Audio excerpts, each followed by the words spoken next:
가요? 오후에 하다 보면 조금 졸리고 막 그럴 때 있죠, 그죠? 그럴 때 항상 송곳을 하나 준비하고 다녀. 허벅지를 찔러가면서, 그죠?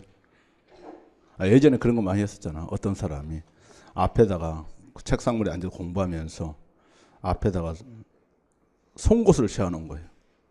졸다가 끄떡 하게 되면은 그냥 머리 그냥 찔러보라고. 절대 졸 수가 없다는 거예요. 죽어. 그러니까 실제로 공부할 때도 그만큼 각오를 다지고 공부한 사람들이 있고, 그러니까 뭐 한번 열심히 해보자.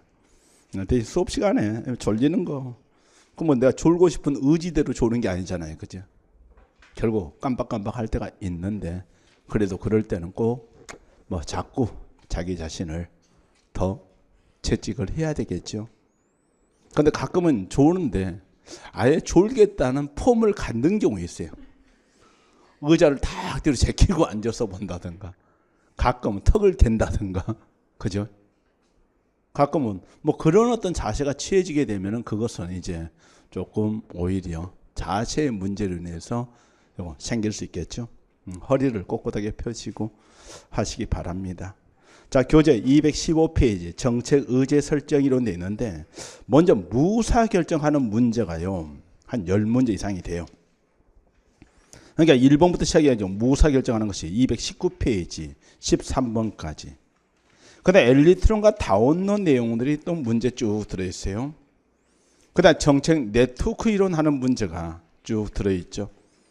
한꺼번에 다 설명하려면은 너무 많이 걸리니까 이제 조금 좁혀가지고 좀 중심을 해보자. 그리고 문제를 푼 다음에 다시 추가 설명하고. 먼저 이 내용을 해둡시다, 그죠? 사실 어떤 국가의 정책 의제 채택이나 정책 결정 자체가 이런 소수 엘리트의 의사를 반영할 것이다, 다수 국민의 의사를 반영할 것이다, 이런 의견이 갈린단 말이죠. 그래서 이제 엘리트 의사를 반영하면 엘리트론, 다수 국민의 의사를 반영하면 다운론 돼 있는데, 이 고전적 엘리트는 보통 유럽 사회에서 절대주의 국가 이쪽을 생각하다 보니까 어차피 엘리트들이 지배한다는 거죠.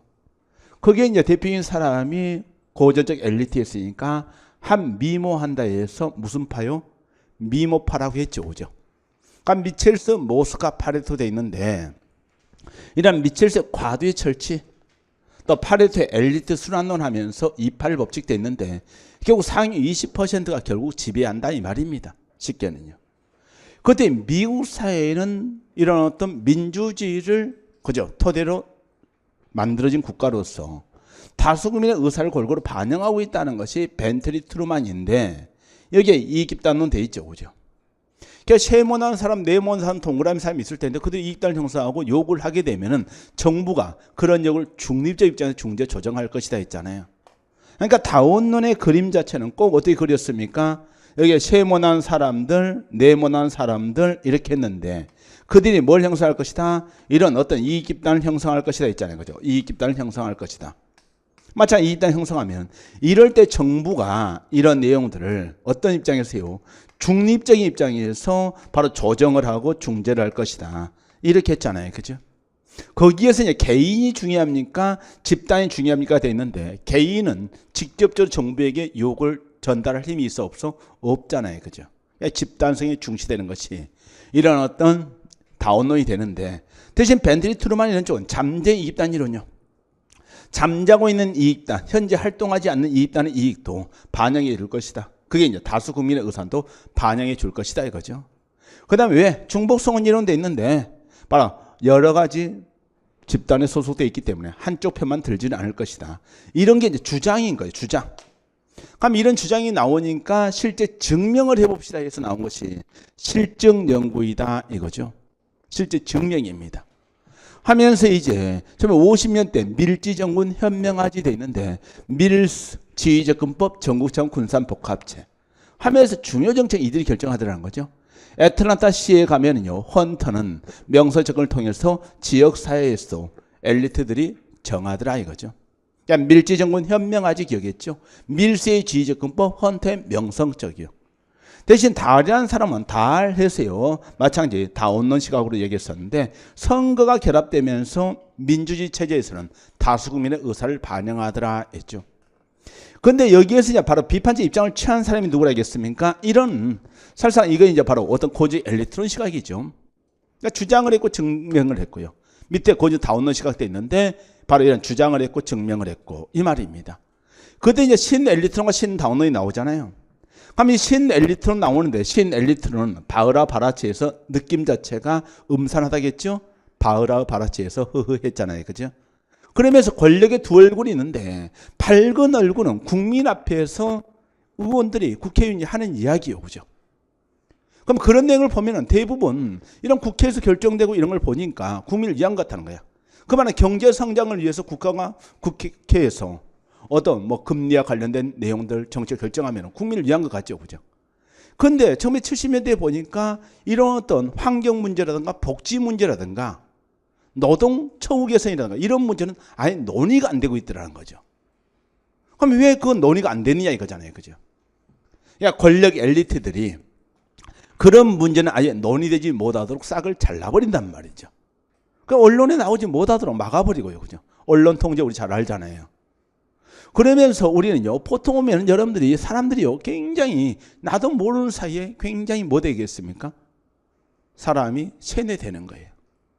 요즘 네이버 같은 경우도 많은 문제를 제기하고 다음도 문제를 많이 제기하고 그러는데 메인에 노출되는 것이 있으면 그것은 관심 대상이 되는데 메인에 사라져버리는 관심 대상이 아니잖아요. 그죠? 근데 어떤 놈이 그걸 노출시키냐 이겁니다. 그죠? 누군가는 그걸 할 거 아닙니까? 그죠? 그래서 거기에 이제 네이버의 정책에 대해서 많은 비판들이 제기되고 막 그러는 거예요. 그죠?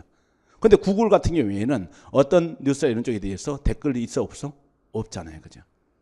그냥 해당 신문사라든가 해당 언론 가가지고 뉴스를 실제 만들어낸 거기 가가지고 이제 댓글이 있다든가 그러는데 그러니까 이제 네이버라든가 다음 이런 쪽에서 많은 문제를 이야기하고 거기에 조작을 하는 거 아니냐 이런 것들도 이야기하고 그러겠죠. 그죠? 근데 사람들은 이제 거기에 뭐 다음에 나와 있으면 아이고 뉴스 좋은 뉴스 봤다 이런 식으로 가는데 그 자체가 이제 뭡니까? 자기도 모르는 사이에 누가 만드는 틀 속에 내가 뭡니까? 당하고 있다는 이야기인 거거든요.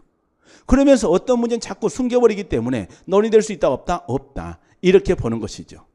그래서 이제 나온 것이 결정되는 상태를 보게 되면은 그것은 분명히 다수국민의 의사를 반영한 것 같은데 이 결정되지 못하고 사라져버린 것을 보라는 이야기죠. 그죠? 그게 이제 바로 무사결정인데 그냥 의제 채택이 되지 못하고 그 다음에 결정되지 못하고 집행되지 못하는 현상들이 비일비재 발생하는데 이런 무사결정 현상이 제일 처음에는 주로 정책 의제 설정 과정이요. 그런데 나중에는 이걸 수정해가지고 정책의 전 과정에서 발생하더라 이 말이죠. 그러면서 이들은 결국 노동 문제가 뭐하지 못하도록 정책 의제를 채택되지 못하고 결정되지 못하고 결정되지 못하고 집행되지 못하고 방해하는 현상이잖아요. 언제 70년대, 80년대 이런 얘기란 말이지. 그럼 거기에서 이야기하는 방법이 뭐냐 이거잖아요. 수단이 뭐냐 이겁니다. 그러니까 먼저 하는 것이 폭력이죠. 그죠? 사람 잡아다가 패는 거 이거잖아요. 그죠? 권력이 뭡니까? 어떤 우리가 흡수라고 이야기하고 포섭이라고 이야기하는 그런 내용이죠. 코압테이션 말을 많이 쓰게 됩니다. 그러니까 다음에 한 자리 줄 테니까 적당히 하지 이거잖아요. 그죠? 그러니까 실제로요. 여기에 노동운동을 많이 하는 사람들이 분명히 하는데 하는 신용을 내고 적당히 하다가 뭡니까? 자기 좋은 자리 주면은 가버린단 말이죠. 예전에 바로 어떤 노조 위원장이라든가 한국노총 위원장 이런 했던 사람들이 당시에 여당의 국회의원 이런 쪽으로 옮겨간다든가 그런 것들이 많이 있단 말이죠. 그죠?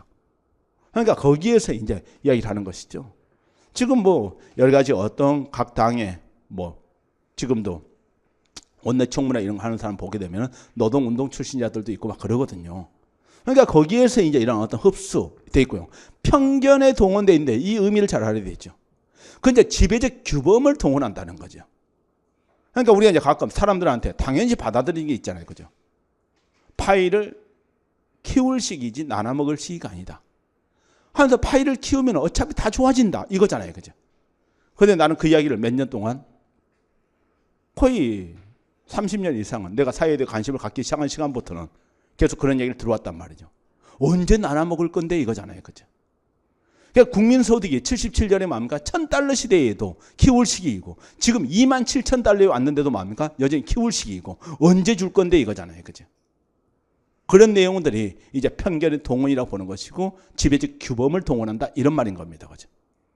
그 다음에 마지막에 하는 것이 이 절차되어 있는데요. 국가에 보통 보면 뭘 결정을 한다고 하게 되면은 절차가 있잖아요. 그죠? 그럼 이럴 때 노동자들도 어떤 요구를 하려고 하게 되면은 노동조합법이 있을 거 아닙니까? 그죠? 근로기준법이 있을 것이고요. 그죠? 그럼 그런 법률의 근거에 살아 이건데 예전에 보게 되면 그 법률 자체를 뭐합니까? 자본가, 기업가가 요구해서 국가가 뭐합니까? 그들에게 유리하게 만들어 놨다 이거잖아요. 그죠? 그런 유리하게 만들어 놔. 조작을 했다 이 말이죠. 그죠? 그리고 나서 이제 뭐 하겠습니까? 노동자가 이야기하게 되면은 당연히 저거 위법인데 이거잖아요. 그죠? 저 파업 불법인데 이거잖아요. 그죠? 그럼 사용자가 뭐합니까? 가서 싸울 리가 있어 없어? 없잖아요. 국가 권리에 가가지고 그것을 뭐합니까? 진압시켜버리는 거예요. 그러니까 이럴 때 가장 간접적이라는 것은요. 내가 직접적으로 뭐 하지 않고 힘쓰지 않고도 제3자를 통해서 하는데 그 3자가 누가 되겠습니까? 국가가 되는 거죠. 그러니까 지배적인 어떤 그죠 절차 이런 것들이 자기 유리하게 만들어 놓고 그 다음에 그런 것들을 뭐합니까? 이용해서 어떤 통제하는데 이런 내용에서 가장 간접적인 방법은 그래서 이런 절차 조작 이런 내용이 되는데 교재는 좀 더 자세히 돼 있으니까 읽어봐야 되겠죠. 그 정도요. 물론 자기는 유리하게 만들어져 있으면 그걸 이용할 겁니다. 대신 뭐 유리하지 않다 그러면은 그 유리하게 만들겠죠. 그죠? 그런 것을 조작이라고 얘기하는 겁니다. 여기까지 하면 무사결정 이 내용이 되는데 이 내용을 바탕으로 해서 불가 뭡니까? 이것만 가지고요. 문제를 거의 다 뭡니까? 풀어낼 수 있어야 된다는 이야기입니다. 풀릴 거예요. 봐보겠습니다. 자, 그러면 1번 돼 있죠. 옳은 것 돼 있는데 지배적인 엘리트 집단들은 결국 자신들의 이해관계에 부합하지 않는 이슈라도 의제 설정 당에 논의합니까? 저희 뭐라 했죠? 의제 설정 과정에서 싹을 잘라버린다고 했잖아요. 결정되지 못하도록 방해한다고 했잖아요. 집행되지 못하도록 한다고 했잖아요. 그래서 결국 기득권에게 불리한 것은 논의가 되지 못하는 거죠. 기득권에 대항하는 세력을 막아버린 거잖아요. 여기 기득권, 엘리트, 지배계급 다 같은 말이 되는 거죠. 그죠? 권력 엘리트, 결정자 같은 말로 여기 생각합니다. 2번 돼 있죠. 당연히 무사결정, 중립적 행동은 다원지 관점을 반영한다 했었는데 신 엘리트론 관점이고요. 집행관이 발생하지 않는다? 잘못이죠. 결국 정책 문제 채택 과정에서 기존 세력에 도전하는 요구는 의지하지 않고 억압하는 거죠. 2번요. 옳지 않은 거 되어 있네요. 사회 문제에 대한 정책 과정이 진행되지 못하도록 막는 것이죠. 기득권 세력이 그 권력을 이용해서 기존의 이익 배분 상태에 대한 변동을 요구하는 겁니까? 아니죠. 기존의 어떤 체제에서 기득권이 이미 이익을 보고 있는 사람들이 기득권이죠. 그러니까 그것을 바꾸고자 하는 사람한테 뭐합니까? 억압을 하는 거잖아요. 그죠? 자, 그래서요. 여기에 요구를 하는 것이 아니라 오히려 그들의 권력을 이용해서 이런 어떤 기존의 이 배분 상태의 변동을 억압하는 거죠. 하면서 여기에 현재의 도전이라든가 잠재 도전을 좌절시키는 것이고요. 결국 변화를 주장하는 사람들로부터 기존에 누리는 혜택을 박탈하거나 새로운 혜택을 제시하여 매수한다 했는데 그건 뭡니까? 권력이죠. 그러니까 폭력, 흡수, 이거 포섭이란 말이죠. 코압테이션요. 흡수라든가 포섭이라든가 이런 내용을 썼는데 이 내용을 영어로 코압테이션 이렇게 코압테이션 돼 있는데요. 바로 포섭이라고 번역을 많이 하죠. 코압테이션 이야기였습니다. 그렇게 하시고요. 그 다음에 여기에 어떤 매수라고 했고요. 3번 돼 있죠. 뭐 옳지 않은 것은 쉽게 가겠죠. 지금 2번에 했어요. 그 다음 3번 옳지 않은 거 돼 있죠. 진행되지 못하게 막는 것이죠. 편견의 동일하겠죠. 지배적인 가치, 신념, 미신 등을 내세우는 방법이 있고요. LT는 관점을 반영하는 것이죠. 가치 재배분을 추구하는 사람들은 이제 바꿔보자 이거잖아요. 그죠? 세상 바꿔보자. 당연히 불리하게 작용하겠죠. 기득권 세력은 바꾸지 않으려고 합니다. 그래서 문제되는 것을 차단하는 행동이죠. 넘어가시고요. 4번 돼 있죠. 틀린 거 돼 있습니다. 사회의 모든 문제가 다 정책 의제에 되는 게 아니죠. 일부는 좌절되는 거잖아요. 들어가지 못합니다. 정책 의제 중 제도 의제는 정부에서 구체적으로 정의된 문제에 있는데 제도적 의제 맞죠. 그죠? 정책 의제 중 체제 의제는 일반 국민이 정부의 소관상이라고 믿는 문제 좋고요. 그죠? 무사결정, 정책 의제 설정 단계뿐만 아니라 어디에서도요? 결정 집행 단계에서 일어난다겠죠. 5번에 되어 있죠. 옳은 거 되어 있습니다. 결국 현존 이익과 특권적 분배상 변화시키는 요구가 표현되기 전에 질식 은폐 하면서 공식 의사결정 단계에 이르기 전에 소멸되어 있는데 의제 채택되지 못하고 결국 나중에는 결정 집행도 못 되는 거죠. 그럼 1번 돼 있는데 정책은 많은 이익 있다는 경제 타입의 산물돼 있는데 그건 다원주의죠. 그러나 박스 내고 뭐였습니까? 모사결정 이론이잖아요. 신엘리트론이잖아요. 여기에 2번 된 연구의 초점이 정부의 공식 기구와 제도에 맞춰져 있고 이익 있다는 언론기관 같은 비공식 조직은 연구에서 배제되어 있는데 뭐 이 내용은 아무래도 거리가 있겠죠. 그죠? 하면서요. 이런 어떤 국가의 공식 기구와 제도 외에 각종 이익 있다는 언론기관 이런 쪽에서도 얼마든지 모사결정상이 발생할 수 있는 것이니까요. 실제 정책관이 기득권 이익을 수호하려는 보수 성격 맞겠네요. 그죠? 그 다음에 4번 돼 있죠. 시장 시민사회 함께 한다는 것은 당연히 뉴 거버넌스 관점이 될 것이고 5번 돼 있죠. 후기 산업화다에서 고용조정학과 노동자음 더 이상 사회집단 이론도 남아있지 않고 국가와 함께 지배이익으로 편입되어 국가 정책을 만드는 데 큰 영향력 돼 있는데 바로 국가조합주의 시각에서 보게 되면은 맞을 수 있겠죠. 그죠? 이익 집단들에 대해서 강력한 영향력을 행사하다 보니까 이익 집단이 국가에게 종속되는 경향이 있다. 이런 말인 거잖아요. 6번 돼 있죠. 나이 조합주의 낯이 나올 것이고 옳지 않은 거 돼 있죠. 다원의 단어는 비판하지요. 신엘리트는 속하지요. 넓은 의미는 모든 과정에서 했죠. 모살 수단으로서 폭력, 권력, 편견의 동원과 지배체제, 정치체제, 규범, 규칙, 절차에 조작되어 있는데 조작이라고 했죠. 그죠? 그게 네 가지를 다 포함하고 있는 겁니다. 가장 간접적인 것은 제일 뒤에 정치체제, 규범, 규칙, 절차의 조작 이런 쪽이죠. 그러나 이것은 결국 무관심, 무능력이 아니죠. 엘리트들이 자신의 이익을 유지하기 위해서 하는 거잖아요. 그죠? 침해할 소지가 있는 그런 요구를 묵살시키는 것이니까요. 7번 옳지 않은 거 되어 있죠. 모사일제는 결국 특정 사회적 쟁점이 공식 정책과 지지하지 못하도록 막는 엘리트 집단의 행동이라 볼 수 있겠죠. 2번 모든 과정에서 얘기했잖아요. 그죠? 고전 다원주의 비판 그건 좋습니다. 그러나 신다원주의 잘못이죠. 권력의 두 얼굴 좋습니다. 8번 돼 있죠. 결국 엘리트의 가치나 이익에 대한 잠재적 현재인 도전을 억제한다 했었는데 공익에 대한 도전을 억제한다? 말이 안 되죠. 그죠? 엘리트의 이익을 침해할 소지가 있는 것을 억제하는 것이 공익이 아니거든요. 근데 이게 시험장에서는 공익이 눈에 보여 안 보여? 안 보여. 그래 틀리는 거예요. 그러니까 문장이 길거나 하게 되면 꼭 잘라서 생각을 해줘야 됩니다. 언제? 답이 안 보일 때요. 처음부터 무조건 자르지 마세요. 그럼 머리가 아파요. 시간이 너무 많이 걸려요. 근데 딱 풀어봤는데 답이 안 보이네 이거잖아요. 그죠? 답이 없네. 그럴 때는 문장 속에 분명히 함정이 있다는 거야. 생각해봐. 1번 딱 보니까 뭐 맞는 것 같아. 2번 정치 과정에 진입한 요구를 제한해 정책 문제 등으로서 억제하네. 맞네. 기존 기재 제도의 과정을 이용한다 했는데 유리하면 이용할 것이고 편견의 동의라고 했잖아요. 그죠? 지배적인 규범 절차 이용이라고 했잖아요. 그리고 안 좋으면 조작하는 것이고 인행입니다. 그리고 전 과정에 했었는데 사실상 잘 안 보이다 보니까 3번으로 가는 사람이 많더라고요. 그런데 이와 같이 유리하면 이용하는 것이고 불리하면 조작하는 것이고 이런 생각 당연히 해줄 수 있겠죠. 기존의 규칙한 제도의 과정 자체가 이미 뭐합니까? 기득권한테 유리하게 만들어져 있잖아요. 그거 생각하시면 되는 거예요. 그럼 여기에 이제 문제가 답이 안 보이면 이럴 때 이제 2번, 3번, 4번 다 맞다고 생각해? 맞다고 생각하면 이럴 때 문장이 길면서 이제 결합된 문장이 있잖아요. 그죠? 공익 및 엘리트의 같이 돼 있는데 뭔가 둘이 상충성이 있잖아요. 그죠?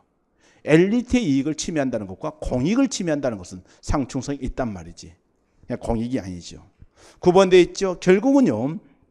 정책 의제 채택이 되지 못하는 것이고 결정 집행되지 못하는 것이죠. 일반의 국민의 의사와 반대되는 결정 무조건 그것이 모사일적은 아니란 말이죠. 일반 국민의 의사와 반대되는 결정도 정부에서 얼마든지 할 수 있어요. 그러나 그건 눈에 보여요. 그러나 모사일적은 눈에 잘 보여 안 보여? 안 보인단 말이지. 액션을 잘 밖으로 표출되지 않으니까요. 몰래 뭐합니까? 싹을 잘라버리고 바로 여기 어떤 과거 같으면 안기부 이런 쪽 중앙정보부 이런 쪽에서 뭐합니까? 불려가서 터지고 이런 것들이죠. 생각을 해주면 되고요. 10번 돼 있죠. 넘어갑니다. 적절치 않은 거 돼 있죠. 결국 정책 결정자의 가치에 도전 이걸 억압하려 할 때 발생하죠. 정책 제한의 범위 내용을 제한해서 결국 상징적 대안만 선택할 수 있도록 한다 했고요. 의도적으로 기각 방치하는 것이죠. 그러니까 정책이 만들어지지 못하도록 하는 것이고 결국 바라처되어 있는데 잠재 집단 개념하면 잠재 집단 이론은 뭐였습니까? 오히려 다원론의 이론적 배경이었잖아요. 잘못이 되는 것이죠. 하면서요, 이런 피터 바라우와 모턴 바라츠가 제시한 것이고요. 5번 돼 있죠. 결국 집행 과정에서 집행되지 못하도록 방해할 수 있다 했습니다. 11번이요. 무관심 무능력이 아니라니까요. 의도적으로 의식적으로 하는 것이죠. 권력의 두 얼굴 좋고요. 그 다음에 결국 도전 억압 좋죠. 신엘리트론이죠. 전 과정에서 나타난다 해서 확대시켜서 생각하시면 되겠죠. 12번요. 결국 바라바르츠가 잠재 집단 개념을 이용하여 잘못이라니까요. 잠재 집단 이론은 뭐라겠습니까? 다원론의 이론적 배경이라고요. 기득권 이익을 옹호하는 엘리트론 좋죠. 지배력가치에 대한 도전 억압 좋고요. 범위 한정식과 상징에 그친 대한 채택한다 했고 결국 기각 방치 좋고 그 다음에 고려 대상이 되지 못하는 것이죠.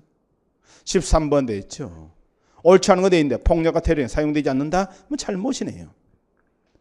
정책 규범 규칙 절차의 자체를 수정 보완 정책으로 봉시한다 했는데 이 수정 보완이라는 것이 결국 뭡니까? 조작인 것이죠. 그죠? 변화 주창자에 대해서 현재 부여되고 있는 혜택을 박탈하거나 새로운 이익으로 매수한다 했는데 권력이죠. 그죠? 흡수, 포소, 코압테이션 이런 말입니다. 정치인의 지배 규범의 절차를 강조하여 변화를 주창하는 요구가 제시되지 못하도록 한다 했었는데 그런 것이 편견의 동원이잖아요. 그죠? 그러니까 내가 생각하는 겁니다. 폭력, 권력, 편견의 동원 절차에 조작되어 있는데 의미를 알면서 파괴해야 되겠죠. 이건 그냥 암기할 필요가 없어요. 어떤 사람 요구를 묵살 지켜야 되는데 어떻게 해야 될까 이거잖아요. 그죠? 자꾸만 합니까? 좀 더 달라 하게 되면 불러다가 뭡니까? 그죠? 패면 되는 것이고 자꾸 달라고 하면 좀 조용히 해라. 나중에 아들 취업시켜 줄 테니까. 그럼 그런 순간 포섭하고 매수가 되는 것이고 이거잖아요. 그죠? 그 다음에 자꾸만 합니까? 나라 먹읍시다 이렇게 하게 되면은 지금은 파일을 키울 시기고 국가의 경제가 이 엉망인데 경제 살린 다음에 이야기하면 안 되냐 이거잖아요. 그죠? 그런 시각들요. 그런 내용들을 생각해 보는 겁니다. 그렇게 해서 봤고요. 그 다음에 14번 돼 있죠. 앞에 배운 내용들 결합이 돼 있으니까 풀 수 있습니다. 옳지 않은 거 돼 있죠. 콥은 주도 집단에 따라 정책 의제 설정 유형 세 가지 나눴죠. 바라바라치 신다운 관점에서 잘못이네요. 신엘리트론이죠. 그러니까 이런 내용을 보면서요. 제가요. 위쪽에 내용들이 있고 아래쪽에 내용이 있잖아요. 위쪽의 내용 엘리트론, 엘리트론, 엘리트론이죠. 아래쪽의 내용으로서 우리는 거기 다원론, 그 다음에 신다원론 흐름이잖아요. 그죠? 그러니까 쉽게 풀 수가 있어요. 위쪽에 있잖아요. 그러니까 신엘리트론 가는 것이고요. 그 다음에 여기에 3번 킹던 이야기 했죠. 그죠? 문제, 정치, 정책 세 가지 흐름 돼 있죠. 결합에 의해서 주창 설정했고요. 다활에 다운론 돼 있죠. 미국적 민주주의 국가이기 때문에 특정한 어느 개인이나 집단도 주도권 행사하기 어렵다고 주장한다 했는데 중립적 입장에서 중재 조정했잖아요. 그 정도. 15번 돼 있죠. 다음 시민이 바라는 정책은 직선에 의한 시장 선출이나 지방의회에서 구성된다 돼 있는데 결국 뭡니까? 민주주의 체제에서 선거잖아요. 그죠? 그럼 민주주의 체제에 선거가 결합되면 당연히 뭐가 되겠습니까? 다원론 시각이 되는 것이죠. 뭐 그런 정도에서 간단히 보십시오. 제한된 엘리트론 별로 의미 없으니까요. 자, 이렇게 해서 봤고요. 그 다음에 뒤에 이제 다원론과 엘리트론 이야기들 있잖아요. 그죠? 그럼 다원론과 엘리트론 돼 있는데 그 내용에서요. 내용은 이제 이건 간단하단 말이지. 조금 전에 봤던 그런 내용들. 고지 엘리트론 미모파, 혹은 다원론 벤테트루만 잠재 이단 이론이라든가 중복송원 이론. 그 다음에 밀지정군 현명하지. 그 다음에 다활의 다원론 이야기했잖아요. 그죠? 그 다음에 신엘리트론, 신다운론 돼 있는데 이 신다운론이라는 것 자체가 이제 뭐도 비판하고 있다? 다운론도 비판하고 있다는 겁니다. 뭐라고 비판했냐?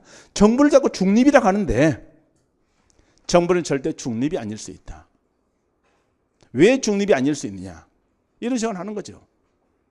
바로 정부가 여기에 꼭 이익단 힘이 커서 그런 게 아니고요. 내가 대통령이 된다든가 그렇게 되면은 아무래도 이 나중에 김영삼 대통령이 욕을 많이 먹는 이유가 어디에 있습니까? 잘한 건 많아요. 김영삼 대통령이 가장 잘한 게 뭡니까? 군대 하나의 척결. 정말 그래서 군대에 쿠데타가 사라지는 거예요. 이제는. 두 번째 뭐예요? 금융실명제. 그러면서 뭐합니까? 전두환 노태우 역사 바로 세우기 하면서 잡은 거. 그것만 해도 엄청난 역사에 남을 만한 가치인 겁니다. 금융실명제 하고 싶다 해서 쉽게 되는 게 아니에요. 그래서 그럴 때 내가 뭡니까? 이양할 거 합해개혁 같이 하시지. 그렇으면 지하에 있는 돈 싹 다 빠져나온다니까요. 왜? 며칠까지 한 달 이내에 뭡니까? 현금화 시키지 않게 되면은 그 화폐는 통용될 수 있다 없다? 없다. 그렇게 해버리면 지하 돈 다 빠져나와요. 이거잖아요. 그런 것들요. 그래서 해야 되는데 화폐 개혁 안 하다 보니까 금융실명제는 반쪽짜리가 됐다. 그런 내용도 하고 그런 거거든요. 그런 생각을 쭉 해줘야 되죠. 근데 결국 김영삼 가장 욕을 많이 하던 문제는 결국 뭐 때문에요? 외환위기, IMF 이거잖아요. 그죠? 결국 그러니까요. 경제가 어려워지게 되면 역대 대통령 아무리 마음이니까 잘 뭐 역사를 바로 세웠다 하더라도 거기에서 인기를 얻을 수가 없는 거예요. 그래서 그게 이제 서로 짝짝꿍이 맞기 시작하는 겁니다. 그러다 보니까 결국 정부는 뭐합니까? 경제 살리기 하는데 가장 중요한 건 뭐예요? 기업이잖아요. 그죠? 기업의 편을 들 수밖에 없지 않느냐 하는 것이 신다운론 시각이 되는 겁니다. 그러면서 이 신다운론 대표 형식 IMO이 되는데 이들은 미국적 다운주의 체제에서 개독이 아닙니다. 미국적 다운주의 체제에서 정책의 영역별로 정책이 그만큼 부분화되고 전문화되기 때문에 영역별로 상임위의 이용과 부처관의 이익단 이들이 공생을 하면서 국가의 정책을 좌지우지하더라 이거잖아요. 그죠? 그러니까 이럴 때 이 이익단 대인데 상임위 이용이나 부처 관료들이 결국 누굴 위해서? 국민을 위해서 정책을 만들어야 되는데 이 힘 있는 이익단과 공생하면서 만들기 때문에 결국 관료들이 뭡니까? 이들에게 종속된다 이 말이잖아요. 그죠? 물론 그렇다고 해서 종속이라고 했을 때 그 종속은요. 일반 국민이 아니라 특수 이익단 요구에 편향된다 이 말입니다. 이들이 힘이 없다는 이야기 아니고요. 힘은 있죠. 이런 전문성 능력도 있고 집행 능력도 있고 상임위 위원들 결정 능력이 있고 권력이 있죠. 이 입단 뭐가 있습니까? 돈이 있잖아요. 그죠? 서로 교환할 자원을 가지면서 나는 없잖아요. 돈이. 그러니까 막 이들 돈 있잖아요. 서로 교환이 되는 거죠. 국회에 권력이 있잖아요. 그죠? 돈이 있잖아요. 상호 교환하는 것이죠. 그래서 여기에서요. 상호 교환할 자원을 가지고 이 자원 의존성 때문에 네트워크를 만들어서 하게 되는데 이것을 우리는 신다운론 계열로서 얘기하면서 이 틀만 잘 보게 되면은 이게 신다운론에 속하는 것이고 정부가 이런 특정 이익단 요구에 편향될 수 있다. 자본주의 체제에서는 기업 집단의 요구에 편향될 수 있다. 이런 말인 겁니다. 이게 하해 정부죠. 근데 요즘은 하해 정부 정책이 쉬워지고 있다, 어려워지고 있다? 어려워지고 있다는 겁니다. 왜 어려워졌느냐 이거잖아요. 그죠? 여기 이익단도 예전에 뭡니까? 뭐 정경련만 있었지만은 요즘은 이제 뭐도 있습니까? 뭐 중소기업 연합회도 있죠. 경총도 있죠. 그래 경제단체만 하더라도 많은 거예요. 그 다음에 노동자위에서 한국노총, 민주노총 쭉 있죠. 그죠? 그 다음에 산업별 다 단체들이 있는 것이고요. 그 다음에 국회의원들도 뭡니까? 뭐 관할 이런 것이 많이 중첩이 되어 있고 나는 국토교통부에 있으면서도 환경 이쪽에 대해서 관심이 많은 것이고 그럼 정책이 연결되어 있고요. 도로 만들려고 하면 환경 분야 당연히 연결되는 것이고요. 그러니까 정책들 간의 관할이 중첩되고 그 다음에 뭡니까? 이런 어떤 이해관계 집단들이 다양하게 발전하고 특히 인터넷 이런 게 발달하고 그러면서 끼리끼리 해먹는 게 쉬워졌다 어려워졌다? 어려워졌다. 그걸 제시한 것이 뭐가 되겠습니까? 이슈 네트워크 이게 되는 것이죠. 그래서 이슈 네트워크 되는 건 다수의 참여자예요. 그럼 참여자의 범위가 훨씬 넓어지는 거죠. 물론 이런 정책 네트워크는 참여자가 있고 비참여자가 있을 겁니다. 경계는 있죠. 그죠? 그러나 이슈 네트워크 하는 건 훨씬 넓어지기 때문에 양자를 굳이 비교할 때 폐쇄 경고 안정이냐 개방 유동 불안정이냐 참여자 간에요. 참여자 간에 권력 균형을 하면서 그러죠. 끼리끼리 자주 만나겠죠. 파지티브성 게임이요. 그러나 이제 권력의 불균형 상호작용 빈도가 낮다 하면서 지지고 볶고 싸우고 돼 있는데 결국은요. 다수의 참여 중에서 어떤 사람 힘이 있고 어떤 사람 힘이 없다 이거잖아요. 그죠? 그런 시각에서 이슈 네트워크요. 근데 이런 것이 이제 바로 미국의 의회를 중심으로 논의를 쭉 했었는데 이런 의회 중심이 아니라 뭐 중심으로 해요? 전문가의 모임을 중심으로 유럽에서 나온 게 있단 말이지. 그래서 이런 이슈 네트워크라든가 이런 것은 주로 다원주의 사회에서 나온 이야기란 말이지. 그러나 유럽처럼 조금 이제 전문가 중심으로 해서요. 좀 똘똘 뭉쳐있는 것을 얘기하는데 그게 정책 커뮤니티가 나오는 것이죠. 정책 공동체요. 가끔 영어도 좀 생각하세요. 정책 공동체 죽으라고 했는데 제가 물어봤어요. 공동체가 뭐죠? 영어로 했더니 모른다는 거예요. 그러면 안 돼요. 우리가 마을 공동체 사업 이런 것도 했잖아요. 그죠? 커뮤니티요. 그럼 이럴 때 이제 커뮤니티인데 정책 커뮤니티. 이쪽 이슈 네트워크니까 이슈 뭐 망이라고 할 수도 있겠고 이슈 공동체다 할 수도 있는데 이건 이슈는 쟁점이잖아요. 그죠? 그럼 쟁점을 둘러싸고 여러 사람들이 모였다 흩어졌다 이렇게 하면서 네트워크가 형성되기도 하는데 이쪽 정책을 둘러싸고 어떤 커뮤니티가 만들어져 있으니까 외부의 참여가 어려워지잖아요. 그죠? 그럼 누구냐 했더니 전문가의 모임이요. 이 3자도 좀 포함시킬 수 있겠죠. 어떤 책은 일부 3자를 빼기도 합니다. 그러나 3자 빼고 나서는 논의가 참 어려워요. 그러니까 우리가 이제 바로 어떤 학회라든가 이런 데 가서 보게 되면은 이런 어떤 전문가의 모임을 중심으로 되어 있는데 그죠? 전문 지식을 가지고 있는 정부 부처의 관료들도 들어와 있고 그런단 말이지. 그래서 이 3자분의 전문가 되는데 기본은 전문가의 모임으로 생각합니다. 그래서 왜요? 이게 가만히 보니까 의회를 중심으로 이야기하는 것이 아니라 전문가를 중심으로 하다 보니까 이게 이런 정책 네트워크에서 정책 커뮤니티는 이 정책의 논의의 장을 탈정치화시키고 있다. 이런 말도 가능합니다. 의회 중심이 아니니까요. 그렇게 했고 그 다음 비교를 하다 보니까 결국 정책 커뮤니티는 이씨 네트워크가 비교하다 보니까 이쪽에 하해 정부 속성이 좀 더 강하게 나타나더라 이거죠. 그러면서 우리는요 여기에 어떤 정책 커뮤니티 공동체 이슈를 비교하는 거잖아요. 그죠? 그러니까 정책 공동체 하는 것은 좀 정부 부처 의회 상임위원회 특정이 입단 전문가가 되는데 핵심은 전문가예요. 한 모든 참여자가 뭡니까? 상호 교환할 수 있는 자원을 가지고 있다는 거죠. 그러면서 안정적, 상호적 빈도 높음, 균등한 권력 보유, 상호 협력적, 파지티브성 게임도 있는데 결국 이럴 때는 처음 의도한 내용이 정책으로 나오겠죠. 이 책이 용이하다 했습니다. 대신 이쪽에 이슈 공동체 하는 것은 개방적이고 조직화된 이익단뿐만 아니라 조직화되지 않는 개인 전문가 언론이 포함되는 것이고 참여자 중에 보면 교환할 자원을 가진 참여자도 있지만은 바로 힘이 없는 참여자도 있겠죠. 그죠? 그러면서요, 이런 유동 불안정, 상호적인 빈도는 낮다, 불균형 권력 보유, 싸운다, 제로섬, 네거티브성 게임 이야기하면서요. 결국 예측이 곤란해지고 정책의 내용이 바뀔 수 있다는 거죠. 그래서 지난번에 서울시 문제에서 이 정책 네트워크, 이게 둘 다 정책 네트워크인데 정책 네트워크에서는 정책 예측이 용이하다면 맞아 틀리다는 거죠. 왜? 커뮤니티는 용이하다고 볼 수 있겠지만은 이런 어떤 이슈 네트워크는 곤란하니까요. 변동하니까요. 상이하니까요. 근데 이럴 때 국가는 뭐냐 이거잖아요. 그죠? 국가도 네트워크의 한 축이다 이 말입니다. 하나의 행위자다 이 말은요. 국가도 하나의 축이다 이 말이죠. 물론 입법, 행정, 사법이 완전히 하나는 아니죠. 각각 또 나름대로 이해관계를 가지고 있기 때문에 바로 이런 네트워크잖아요. 이게 네트워크지. 네트워크 돼 있는데 이런 네트워크 돼 있는데 국가도 뭐합니까? 이 네트워크에 참여하는 하나의 축이다 이 말입니다. 그죠? 이렇게 넣어주면 되는 거죠. 그죠? 근데 국가가 뭐합니까? 꼭 여기에 국가 전체가 아니라 여기 입법부이고 그럼 행정부도 뭐합니까? 하나의 축이다 이런 말이 되는 거예요. 그죠? 그럼 사법부도 하나의 축이다 이런 말이 되는 것이죠. 그걸 이야기하면서요. 국가는 자신의 이해를 가지고 있고 이를 관철시키고자 하는 하나의 행위자로서 접근할 수 있는 겁니다. 여기까지 문제가요. 결국 정책 의제 설정 이론에 거의 답니다. 이제 뒤에 새로운 내용으로서 조합주의 나오면 조금 더 하면 될 것이고 그 다음에 이런 어떤 배버주의, 마르크스주의 좀 더 하면 되겠죠. 그죠? 그럼 끝난다고 볼 수 있는데 이 내용을 생각하면서요. 좀 더 문제를 보겠습니다. 16번 문제 가죠. 다원주의 돼 있는데 옳은 거 돼 있죠. 동은행하면은 대통령이 주도하는데 다원주의 되겠습니까? 어렵죠. 그죠? 외부 주도형과 관련되겠죠.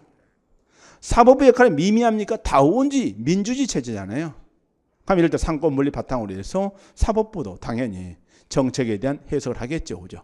위헌법률 심판이라든가 그죠? 위법심사 할 겁니다. 엘리트가 모든 정책에서 제배적인 권력을 행사한다? 잘못일 것이고요. 대신 4번 돼 있는데 결국 다원주의는 정부와 중립 입장에서 잘 중작을 조정한다겠죠. 따라서 각종 이익 집단은 정책 과정에 동등한 정도의 접근 기회를 가질 것이다. 이 말입니다. 17번 돼 있죠. 옳지 않은 거 돼 있죠. 다 돼 있죠. 뉴헤븐시요. 다른 뉴헤븐시. 이 문제를 틀리고 탁 온 사람이 있더라고요. 애틀란타 시였는데 그걸 밑에 보지도 않은 거예요. 그죠? 잘못 생겼죠. 한 줄만 더 읽었으면 되는데. 다원론이잖아요. 그럼 권력이 독점되고 있다. 맞아 틀려? 틀렸죠. 그죠? 대인 바흐라 바라치는 무사결정 이론이죠. 하면서 무사결정 좋고 이런 무사결정 결국 그람시라든가 이쪽이 제시하는 헤게모니예요. 그러니까 어떤 헤게모니를 쥐고 있으면은요. 주도권을 쥐고 있다는 거 아닙니까? 그죠? 그럴 때는 특별하게 힘 안 써도 자기가 원하는 것을 얻어낼 수가 있다는 거죠. 헤게모니 싸움을 많이 한다는 이야기입니다. 주도권 싸움을 많이 한다. 이런 말이지. 주도권을 쥘 경우에 바로 직접적으로 물리력을 사용하지 않고도 이익을 얻을 수 있는데 그게 아까 전에 얘기했던 어떤 규범 절차의 조작이 되겠죠. 그죠? 제가 유리하게 만드는 거예요. 그죠? 그래서 그런 정도로 해서요. 받으시고 18번 돼 있죠. 엘리트론과 다원주의에 관한 설명 옳지 않은 거 돼 있죠. 19세기 말 고전적 엘리트 이론가들은 엘리트들이 자율적이면 다른 계층에 대해 책임을 지지 않는다 했죠.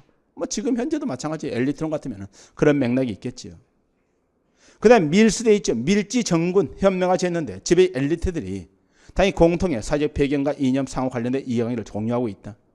신엘리트론 무사일은 좋고요. 뭐 4번은 잘못이네요. 정부 중립적 입장에서 중재 조정한다고 했잖아요.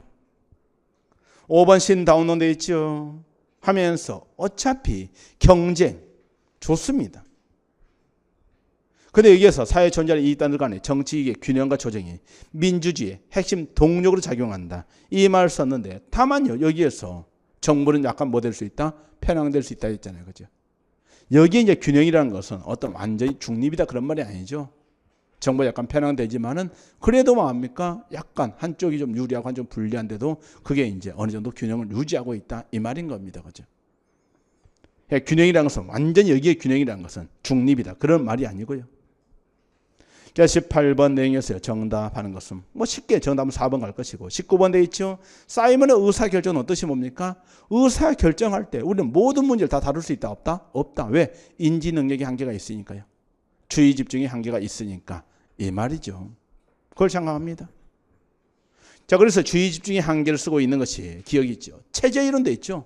결국 체제가 우리 대한민국 체제가 모든 문제를 다 해결할 수 있다 없다? 없잖아요. 그죠? 왜? 돈이 없으니까, 사람이 없으니까, 능력 부족이죠.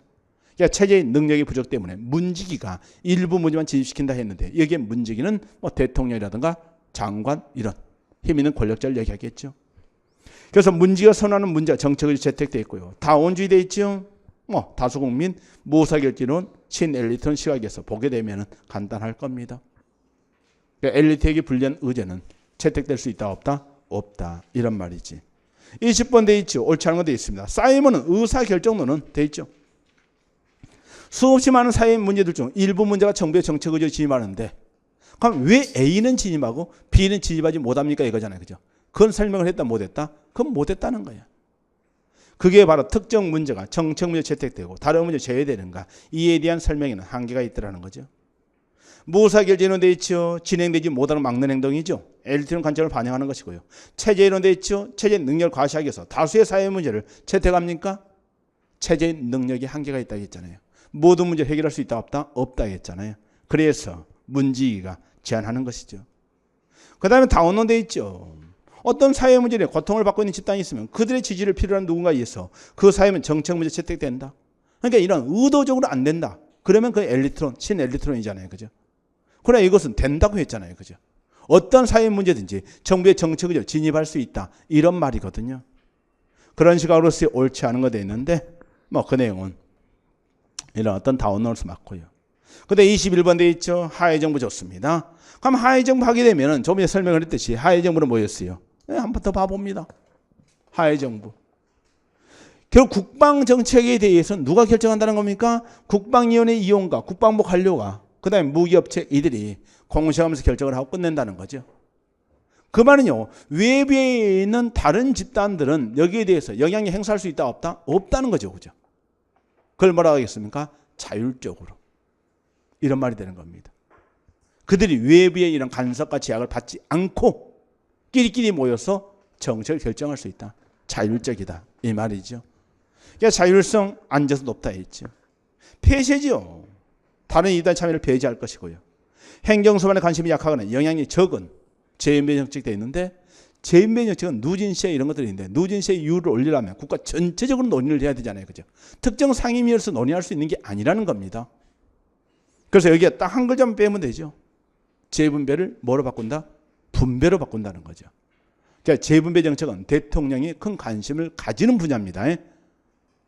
대신 분배 정책하는 것이 끼리끼리 해먹는 분야라고 보시면 되겠습니다. 그런 시각이에요. 그런데 여러분들이요. 이런 어떤 행정수반에 관심이 약한 영향이 적은 분배 정책 분야 주로 형성된다 했었는데 이런 것이 다 맞다고 생각하면 안 된다니까요. 한번 생각해 볼래요. 우리나라 대표적인 게 뭡니까?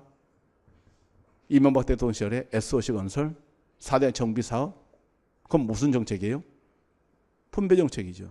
대통령이 관심이 덜 됐습니까? 전혀 아니잖아요. 그러니까 모든 게 다 맞다 그런 게 아니에요. 분배 정책도 수없이 많기 때문에 안 맞을 수 있어. 그러니까 그런 것들을 자꾸 해가지고 우리나라 사실은 맞네 안 맞네 나오기도 하고 그다음 분배 정책도 또 영역을 나누어가지고 더 이론이 나오고 막 그런 것들이죠. 그죠? 제가 학교에 있었으면은 계속 있었으면 이런 거 연구하겠죠. 그죠? 여기에 말 그대로 이런 어떤 일반적인 그죠? 뭐 삼자연맹 이런 쪽의 내용들이 우리나라에서는 과연 어떤가 이거잖아요. 그죠? 그런 것들을 좀 생각하면 되는 거예요. 3번 내용 되어 있는데요. 이것은 일반적으로 미국에서 제가 아니라 분배 정책이 되어 있고 해커로 되어 있죠. 하면서 한 개 있더라. 해커로 제시한 게 뭐였습니까? 결국 이슈 네트워크가 되는 것이죠. 그러면서 밑에 해설 있잖아요. 그죠? 디귿번의 하해점으로 비교 소수 엘리트들이 그 소수 엘리트가 이 3자지요. 상임위원과 부처관료 이익단 이들이 소수 엘리트입니다. 그들이 해먹는다는 거죠. 다만 이들이 뭐합니까? 모든 정책을 좌지우지하는 게 아니죠. 정책 영역별로 3자. 그럼 A 정책의 3자, B 정책의 3자, C 정책의 3자가 같아 달라? 다르다는 거죠. 전체적으로는 다운론 시각이다. 이런 말들입니다. 그걸 봐두는 것이고요. 그 다음에 여기에 지속적 안정적 관계 했고 분배정책 결정과제 관련되어 있다 했었죠. 오른쪽 22번 갑니다. 다운은 결국 어떤 사회 문제든 정책 의지가 될 수 있다. 뭐 그때 누가 지지한다든가 사건 발생하면 될 수 있겠죠. 그 말은요. 엘리트로는 기득권의 이익을 침해할 소지가 있는 것은 의지가 될 수 있다 없다? 없다는 말과 대비되는 거예요. 그 다음 2번 미국 같은 다원적 사회에서 무사 결정이 나타날 수 있습니까? 나타날 수 있다는 겁니다. 특히 힘 있는 이익단 기업들이요.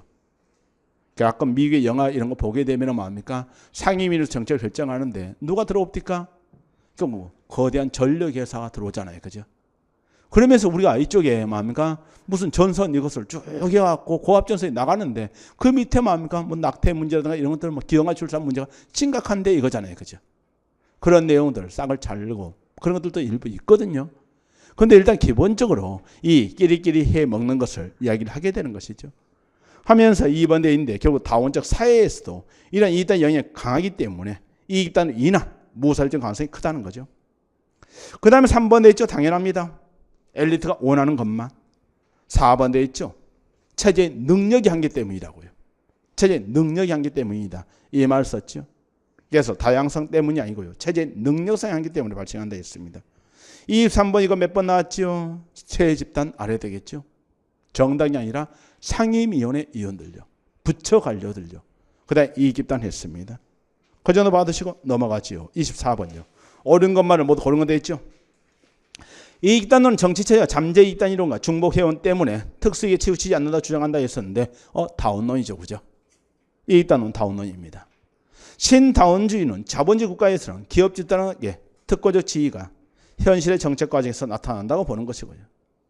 그 다음 하해정부 돼 있는데 정책 분야별로 이익단 정당 해당 관료주의 돼 있는데 정당이 아니라 상임위원회 위원이라고 했죠.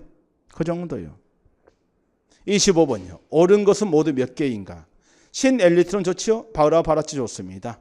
정책 문제의 정의와 의제 설정 과정에 관한 엘리트론 관점을 무사 결정에는 좋고요. 다원주의 신다운주의는 둘 다 경쟁하면서 균형을 유지하지요. 그죠? 다만 정부가 중립입니까? 편향됩니까? 이게 차이가 있을 뿐입니다. 그래서 니은하는 것이 경제의 중요성 인정 좋다는 거죠. 다원주의는 정책 결정에서 정부가 이해관계, 정부 이해관계, 영향력을 강구하고 있다 했는데 정부가 항상 중립입니까? 아닐 수 있잖아요. 그죠? 야, 정부의 생각을 너무 강구한 거 아니냐? 자꾸 대통령이 누구냐에 따라서 완전히 정부 정책이 많이 달라지는데 이러한 정부의 영향력을 강구한 거 아니냐 이거죠. 하해정부 공식 비공식 참여율 간 상호작용과 영향력 관계를 동태로 묘사되어 있는데 이게 동태로 묘사한다는 것은 그냥 어떻게 그들이 상호작용하는지를 묘사한다 이 말입니다. 동태적이다 이 말이 아닙니다. 여기에서 여러분들이요. 여기에 상임위와 부처 관련 이익다는 관계 자체가 동태적이다 그런 말이 아니고요. 이들이 언제 어떻게 만나고 그렇게 해서 어떻게 이익을 챙겨 먹고 그러면서 국민의 이익을 어떻게 외면하고 이런 것을 있는 그대로 뭡니까? 묘사를 하는 거잖아요. 그죠? 자, 내가 이걸 보면서 쭉 설명을 해, 묘사를 해. 그런 내용들을 동태적으로 묘사한다. 이런 말인 겁니다. 문장 해동력이죠. 이들 관계가 동태적이다. 그 말 아닙니다. 견고하고 안정적이고, 그죠? 여기에 견고하고 안정적이고 폐쇄적이라고 했잖아요. 그러니까 여러분들이 거기에 문장 자체 해석을 잘못하면 안 되죠. 하해정부 처리해서 3절에 한번 폐쇄 견고 안정적인 망입니다. 다만 이제 그들이 이런 폐쇄적인데 새 집단을 여러분들은 뭐 해야 되겠습니까? 살펴보려면 관찰해 봐야 될 거 아닙니까? 관찰해더니 뭐합니까? 아이고 무슨 호텔에서 그들이 3명이 모여가지고 뭐합니까? 그죠? 술 한잔 하면서 다음에 정부에서 이것 좀 의논해 달라고. 그죠? 그러면 우리가 신문에다가 뭐합니까? 정부 경제가 안 좋으니까, 지금 경제가 안 좋으니까 이런 것들이 필요하다고 언론에다가 뭡니까? 한번 전문가를 통해가지고 기고를 할 테니까 그렇게 하는 거예요. 정부 관료 모이고 뭐하고 그러면서 뭡니까? 그죠? 학자들 중에 보게 되면 특히 이런 어떤 자유시장 경제체라든가 기업의 편을 드는 학자들 많이 있잖아요. 그죠? 그런 사람들 쭉 하고, 그 다음에 특히 뭡니까? 논설주관, 이런 사람들을 뭡니까? 활용하고 이거잖아요. 그죠? 논설위원들요. 내부자 보지 않았어요? 영화, 내부자. 언론에서 뭡니까? 주필, 이런 사람들하고 뭡니까? 대기업 오너하고, 그 다음에 정부에 뭡니까? 이런 어떤 자기 대통령 후보들하고. 그래서 뭡니까? 하는 모습들. 그런 것들이 있는 그대로 그것을 다 뭡니까? 동태전 묘사했다 이 말인 거예요. 동태전 묘사했다 이 말이지. 자, 그래서요, 리을번에 해석이 필요한 내용이거든요. 26번 돼 있죠. 최근 돼 있는데요. 틀린 거 돼 있죠. 복지 문제 발생 원인을 사회 구조보다는 개인 책임이 찾으면서 개인의 노동시장의 참여 의지와 노력이 강조되고 있다. 이것을 우리는 보통 생산적 복지라고 해요. 생산적 복지. 그러니까 외환위기 이후에 국가가 돈이 없어. 그러니까 국민들 다 먹여 살려줄 수 있어? 없어? 없다. 그러니까 이건 사회 책임이라고 보기보다는 개인들이 뭐합니까? 결국은 열심히 좀 더 해야 된다. 이런 시각에서 생산적 복지, 이 말들이 1번 지문과 관련되어 있다 이거죠. 근데 그런 내용이 언제 나왔겠습니까? 결국은 1997년 외환위기 이후에 98년, 2000년대 초에 많이 나온 거예요. 그럼 이게 지금도 맞느냐? 요즘은 생산적 복지라는 말을 많이 안 쓰잖아요. 그죠? 뭐 실업 문제 이런 것을 사회 구조적 문제이다 이렇게 보는 시각도 있잖아요. 그죠? 그러니까 이 문제는 당시에 출제된 시기를 좀 보면서 생각을 좀 해줘야 돼요. 그 당시 이제 생산적 복지라는 말이 중시되면서 이런 개인의 그죠? 의욕, 의지가 중요하다. 이런 생각을 하게 되는 것이죠. 2번 대죠. 집단의 딜레마가 되어 있는데 두 가지 해결 방안이 있다겠죠. 정부가 개입해야 된다. 정부 규제 이론이요. 시민사회 신뢰기업 네트워크 형성해야 된다. 사회자본 이론이요. 좋죠. 철회 삼각해가지고 끼리끼리 해 드시면은 최근에 사회 문제 해결되겠습니까? 안 되는 거죠. 그건 끼리끼리 해 먹는 거잖아요. 그죠? 그래서 이런 네트워크란 말 때문에 3번을 집어넣어가지고 헷갈리게 만들었는데, 우리가 말하는 네트워크는 정부와 시장과 시민사회의 협력적 통치를 얘기하는 것이죠. 4번에 있죠. 무임시장 문제가 심각하다. 그럼 이럴 때 서울에서 무슨 얘기 하겠다 하면은 무임시장 문제 발생할 수밖에 없어요.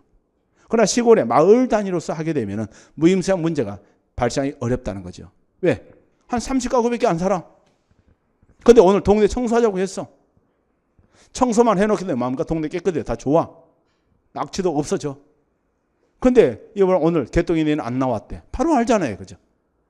무임시장 문제를 뭐 할 수 있다는 겁니까? 막을 수 있다 이거죠. 그래 마을 단위 이렇게 중시되는 이야기가 되겠습니다. 그 다음에 서구 선진국 돼 있죠. 제3의 방식 돼 있는데 시민사회 그걸 강조 좋습니다. 27번이 옳지 않은 거 돼 있죠. 청책 네트워크요. 참여자 비참여자 구분이 있다 없다? 당연히 구분이 있겠죠. 없으면은 네트워크라고 이야기하기도 어려워요.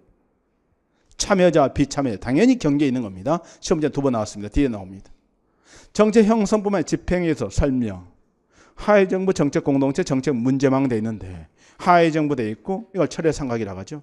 정책 공동체 정책 커뮤니티라고 하죠. 정책 문제망 이슈 네트워크라고 하죠. 이렇게 말을 바꿀 수 있다는 거 알아두셔야 되고요. 그 다음에 상호작용 패턴을 찾는데 사용되어 있죠. 28번 돼 있죠. 바뀔 수 있겠지요. 변동될 수 있겠죠. 외적 내용 요인에 의해서요. 정책 영역별 문제별로 형성되기 때문에 이것이 정책이 부분화되고 전문화된다 했었죠. 참여자는 당연히 개인 또는 조직 될 것이고요. 4번 돼 있는데 경계를 두지 않고 잘못이네요. 당연히 공식 비공식 참여자 다 있는 것이고 또 재반 공식 비공식 제도적 장치를 바탕으로 하고 있죠. 넘어가시고 29번 되어 있습니다. 로즈와 마시 되어 있죠. 그죠? 로즈 되어 있습니다. 이슈 네트워크는 비교 폐쇄적 안정적인 반면 공동체가 개방 유동적 잘못이네요. 해클로는 결국 하해정부를 비판하면서 이슈 네트워크 제시했고요. 3번 되어 있죠. 60년대 하해정부, 70년대 이슈 네트워크. 이런 것이 정책 네트워크 모임의 기원이라고 볼 수 있는 것이고 공동체에 되어 있는데 모든 참여 자원을 가지고 있다겠죠. 근본적 관계는 상호 의존이잖아요. 그죠? 내가 권력, 너는 돈, 주거니 받거니 이거잖아요. 그죠? 그걸 장애해 주는 겁니다. 그러니까 여러분들이 공부를 할 때 이 행정 내용이라고 하는 사회 현상에 대한 이론을 공부를 많이 하잖아요. 그럼 영화 시나리오 쓰기가 굉장히 좋은 거예요. 영화 이런 것들을 쓰는 사람들이 이런 사회자본에 대해서 그죠? 내용을 모르고 또는 신제도지 모르고 글을 쓸 수가 없어요. 굉장히 그런 사람들은 사회에 대한 통찰력 이런 것들이 강하기 때문에 가능한 겁니다. 내부 들어가세요. 그러니까 가끔 글 읽다 보면은요, 야, 신기할 정도로 뭡니까? 소설책 같은데 뭡니까? 이게 무슨 행자 이론을 공부하는 것 같아요. 그런 것이 이제 딱 보게 되면 어떻게 서로 유착이 돼 있어가지고 하고 있는지 이런 것들을 참 뭡니까? 묘사를 잘 해놨으니까요. 그런 것들요. 내부자 보게 되면 그런 쪽에서 이제 행자에서 어떤 이론을 접목을 시킬 것이냐 이거잖아요. 그죠? 그런 내용들이 전부 다 뭡니까? 시나리오 작성하는 데 도움이 되는 거예요. 그냥 끼리끼리 해 드시는 거. 특히 무사결정 이런 것들도 한번 생각해 보십시오. 그죠? 당연히 사람 불러다가 뭡니까? 폐기되면은, 무사결정의 폭력행위구나. 이거잖아요. 그죠? 사람 불러다 놓고 나서 뭐합니까? 야, 다음에 국회의원 한 잔 줄 테니까 좀 적당히 해. 포섭, 흡수. 무사결정이 나오는구나. 이거잖아요. 그죠? 그런 생각을 하는 거예요. 전부 다. 그러면서 뭐합니까?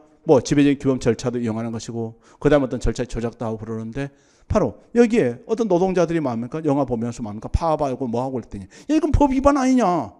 그러면 경찰서에 연락해가지고, 이런 법 위반을 그대로 방치하시겠습니까? 이렇게 하면 뭐합니까? 가장 간접적 우회적 방법으로 이런 어떤 무사일 현상이 발생하고, 그런 것들이죠. 다 우리 주변에 있는 생활인 것이고, 그죠? 영화 시나리오 다 나올 수 있는 것이죠. 그냥 그 내용을 생각하면서 봐두시면 되죠. 그렇게 해서 교환관계라고 생각했는데 자원의 의존관계에서 교환관계죠. 30번이요. 옳지 않은 거 되어 있죠. 당연히 사회학 문화 인력이 강조하는 것이 네트워크 분석이죠. 그럼 정책 네트워크는 당연히 이걸 활용하는 것이고요. 2번 되어 있죠. 연계는 의사소통 전문지 신뢰, 자원 교환 되어 있고요. 미국은요. 당연히 뭐 중심이라겠습니까? 이거죠. 의회를 중심으로 상임위원회에서 어떤 일이 벌어지는가 이거잖아요. 그죠? 그러나 영국은 뭐합니까? 의회 중심이 아니라 전문가 중심으로. 그래서 오히려 정책 과정을 탈정치화시키고 있다. 이런 말인 것이죠. 그러니까 30번 내용 얘기하지요. 그래서 3번 잘못이고 4번 이슈 네트워크 되어 있죠. 다수의 참여자. 이쪽을 얘기했습니다. 31번요. 옳지 않은 거 되어 있죠. 사회학 네트워크 좋죠. 하해주 자율성이 낮다고 했습니까? 아까 보네. 하해 정부. 그냥 외부의 간섭 제약받지 않고 자기들이 결정하고 만다겠죠. 자율성 높다고 했잖아요. 지속적 안정적이라고 했잖아요. 그죠? 자율성 높다 이 말입니다. 그걸 생각하는 것이고요. 그 다음에 3번 되죠. 이슈 네트워크 되어 있죠. 당연히 특정 이슈에 대해 공식, 비공식 채널을 통해서 영향력을 행사할 것이고요. 그 다음에 현상에 대한 기술과 설명은 뛰어나다. 그 말은 뭡니까? 현상을 있는 그대로 잘 설명을 해준다는 거죠. 그러나 인과관계예요. 그럼 여기 인과관계 이렇게 하게 되면은 바로 이 사람 간의 관계인데 정확하게 원인 변수, 결과 변수를 수식으로 표현하는 것이 쉬울까 어려울까? 어렵겠죠. 그래서 이런 어떤 인과관계를 밝히는데 약하다는 비평도 있고요. 당연히 이해관계자를 정확히 파악해 줘야 되겠죠. 정답 옳지 않은 것도 있는데 2번 얘기했고 32번 돼 있죠. 옳지 않은 것도 있습니다. 당연히 대두 배경은 부문화 전문화되어 있는데 정책 영역별로 이 말입니다. 영역별로. 철야삼각 좋지요. 소수 엘리트들이, 그 소수 엘리트는 누굴 얘기했습니까? 바로 상임위원과 부처 관련 이익이 있다뇨. 그 3자요. 그들을 소수 엘리트이다. 이렇게 보는 것이죠. 그 다음 이슈 네트워크 쟁점이 이슈잖아요. 이런 이슈를 둘러싸고 정책 참여과 상호작용을 중시한다고 했죠. 이것도 마찬가지 해석이 필요한 거예요. 3번 내 해석을 이렇게 하더라고요. 이슈 네트워크는 다수 참여자들의 이런 상호작용을 중시한다. 당연히 네트워크입니다. 당연히 상호작용입니다. 그 상영을 봤더니 뭡니까? 지지고 보고 싸우고 어디는 이렇게 모여있고 어디는 뭡니까? 빠져있고 그러면서 일이 벌어지는 걸 설명하고 있잖아요. 그죠? 그래서 상호작용 빈도가 낮다. 어떤 분이 중시한다? 낮다? 잘못된 거 아닙니까? 전혀 그러지 않습니다. 여기에 상호작용을 중시하는 것은 이슈 네트워크뿐만 아니라 세 가지 모두 상호작용을 중시하는 거예요. 그래서 상호작용을 중시하면서 살펴보는 거잖아요. 살펴봤는데 여기서 이슈를 둘러싸고 했기 때문에 이슈 네트워크가 되는 거예요. 그죠? 나머지는 정책을 둘러싸고 상호작용 중시는 다 맞는 것이죠. 자, 그렇게 해서요. 상호작용 중시 맞습니다. 상호작용이 중시하면서 살펴봤더니 상호작용 빈도가 높더라 낮더라 나왔는데 상호작용 빈도가 좀 낮더라 이런 말이지. 결국 네트워크는요, 국가 혼자 합니까? 아니죠. 사회 혼자 합니까? 아니잖아요. 그죠? 그러니까 이런 이 부분 논리를 극복하는 데 기여했다는 겁니다. 하면서 해설을 봐야 되겠죠. 국가 중심 접근에 뭐가 있습니까? 조합주의, 특히 국가 조합주의요. 그럼 사회 중심 접근에 뭐가 있습니까? 다운론이나 엘리트론이요. 물론 나중에 베버주의는 국가 중심이고 마르크스주의는 사회 중심입니다. 그건 뒤에 나올 겁니다. 베버주의가 국가 중심, 마르크스주의 이것이 사회 중심이요. 33번요. 옳지 않은 거 돼 있죠. 이슈 네트워크 모형에서는 참여자의 관계를 고정적이고 안정적이고 협력적 관계로 본다 했었는데 잘못이네요. 하위 정부 돼 있죠. 참여 사이 협상 합의 좋고요. 정책 지지 연합 모형 돼 있는데 정책 변화를 이야기한 분석도구로 정책 하위에 중점을 두고 있다 했는데 이것은 나중에 정책 집행론에서 사바티가 제시했던 정책 지지 연합 모형, 정책 옹호 연합 모형 또는 정책 주창이라고 하는데 에드컬스 이 말 쓰니까요. 나중에 뒤에서 한번 나오겠죠. 신념책이 강조합니다. 4번 정책 공동체 돼 있죠. 구성원들이 정책 문제 해결 방안을 둘러싸 갈등을 일으킬 수 있다고 한다. 그럼 전혀 갈등이 발생하지 않을까요? 그럼 말이 안 되는 거죠. 일으킬 수도 있겠지요. 그러나 전체로 볼 때는 이슈 네트워크에 비해서 갈등보다는 오히려 끼리끼리 모여서 같이 이익을 챙겨나가는 것이죠. 그러면서요, 거기에 해설 아까 얘기했던 것이죠. 정책 산출 파트 있잖아요. 그죠? 국가도 하나의 행위자이다. 이 말도 시험문제 나온 적이 있습니다. 넘어가시고 34번 돼 있죠. 옳지 않은 거 돼 있습니다. 1번 내인데 네트워크 자원, 네트워크 내 자원 배분 관련해 정책 커미티는 근본적인 교환 관계이다. 너는 권력, 나는 돈. 서로 바꿔 쓰자는 거죠. 모든 참여 자원을 보유하고 있다 했습니다. 그러나 이슈 네트워크는 바로 어떤 교환할 수 있는 자원을 가진 참여자는 한정적이 되겠죠. 그러니까 근본적 관계가 제한적 합의이고 어떤 참여자는 자원 보유가 한정적이 되어 있었는데 결국 이슈 네트워크는 부분 끼리끼리 약간씩 모일 수 있겠지만은 그런 참여 이런 것이 약간 제한되어 있다는 거죠. 그리고 자원 보유가 한정적이라는 말 자체도 어떤 참여자는 권력이 있지만은 어떤 참여자는 권력이 없다 이 말이죠. 이번에 있죠. 참여 수와 관련한 정책 커뮤니티는 극히 제한적이며 의식을 일부 집단 참여를 배제하지요. 그러나 이슈 네트워크는 개방적 다양한 행위자 했고요.